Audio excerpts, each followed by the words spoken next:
ព្រោះនាងមេមិនមានចិនត្រឡប់ស្នេហ៍ទោះបីប្រឹងប្រែងយ៉ាងណាប្រឹងលាក់អារម្មណ៍ជីផ្សាក៏ហងខ្លួនឯងថានៅមានសង្ឃឹមបន្តធ្វើអ្វីបើដឹងថាស្រីគ្មានថ្ងៃនឹងប្រណីក្តីស្នេហ៍ទេស៊ូចាក់ចេញកប់លំក្តីស្នេហ៍តែឯងឯកាជួបទឹកភ្នែកដើរចេញទៅទូការពិតចិត្តចិត្តជប់គិតប្រាថ្នាស្នេហ៍តែម្ខាងបានត្រឹមជាខ្សែរី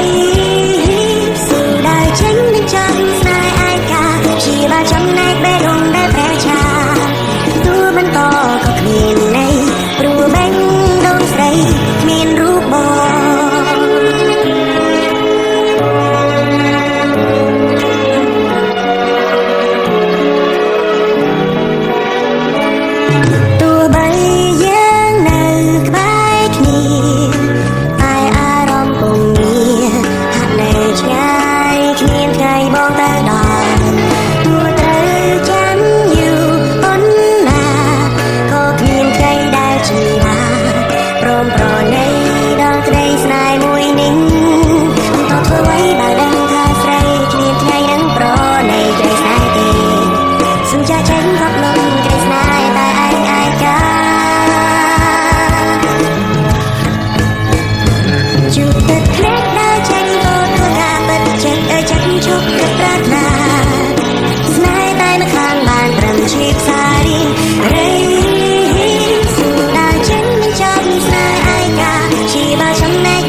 ក្តីស្នេហ៍ទេ